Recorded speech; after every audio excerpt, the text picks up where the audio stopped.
सरकार की राजनीतिक महत्वाकांक्षाओं को दर्शाता है। जाति विशेष के आंकड़ों को बढ़ाकर दिखाया गया है। पासवान जाति की ही अगर आप बात करें, इसकी आबादी को कमतर कर दिखाने का प्रयास, इसका दोबारा से ये जातीय जनगणना होनी चाहिए। इस प्रोसेस की जानकारी सबको हो। नमस्कार, आप देख रहे हैं लाइव सिटीज। मैं हूं आपके साथ सौरभ राज। चिराग पासवान ने जातीय जनगणना या कहें जातीय सर्वेक्षण की रिपोर्ट के ऊपर सवाल खड़ा कर दिया है। आपको बता दें कि चिराग पासवान ने साफ साफ कहा है कि जो जातीय जनगणना की जो रिपोर्ट आई है उसमें हेरफेर है। कुछ जातियों को कम करके दिखाया गया है, कुछ जातियों को ज्यादा करके दिखाया गया है। पहले चिराग पासवान को सुनिए क्या कुछ कह रहे हैं। बिहार सरकार द्वारा जातीय जनगणना के आंकड़े जिस तरीके से सार्वजनिक किए गए हैं, ये बिहार सरकार की राजनीतिक महत्वाकांक्षाओं को दर्शाता है। इसमें जिस तरीके से जाति विशेष के आंकड़ों को बढ़ाकर दिखाया गया है और बिहार की ऐसे ही कई अन्य ऐसी छोटी जातियां हैं जिनके आंकड़ों को कम कर दिखाकर राजनीतिक लाभ उठाने का प्रयास किया गया।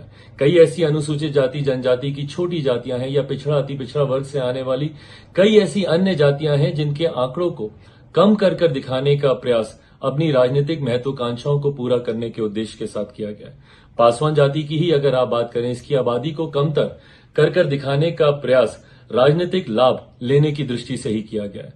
लोक जनशक्ति पार्टी रामविलास पूरी तरीके से बिहार सरकार के द्वारा कराए गए इस जातीय जनगणना को नकारती है और हम लोग मानते हैं कि अभी भी दोबारा से ये जातीय जनगणना होनी चाहिए, क्योंकि इसमें पहली बात तो पारदर्शिता नहीं बरती गई। आज भी कई लोग ऐसे हैं जो संपर्क साध कर ये बताते हैं कि हम लोगों से पूछा ही नहीं गया, ना राजनीतिक कार्यकर्ताओं से पूछा गया, ना आम बिहारी से पूछा गया। तो ये दर्शाता है कि इसमें पारदर्शिता नहीं है और कहीं ना कहीं इसका उद्देश्य मौजूदा बिहार की महागठबंधन सरकार राजनीतिक लाभ की दृष्टि से करना चाहती है। ऐसे में हम लोग चाहते हैं कि पुनः जातीय जनगणना हो और पूरी पारदर्शिता के साथ हो। इस प्रोसेस की जानकारी सबको हो ताकि सही जानकारी आबादी से, हर जाति की आबादी से जुड़ी हुई सही जानकारी जनता के सामने आ सके। तो आपने देखा, चिराग पासवान ने साफ साफ कहा है कि पासवान जाति की संख्या को कम करके दिखाया गया। पासवान जाति की जो संख्या है वो कम है, एक्चुअल डाटा कुछ और है। आपको बता दें कि चिराग पासवान ने अति पिछड़े जातियों को लेकर के भी कहा है कि कई अति पिछड़ी जातियों की संख्या कम कर दी गई है। उन्होंने यहां तक मांग कर दी कि फिर से बिहार में जातीय जनगणना कराने की जरूरत है।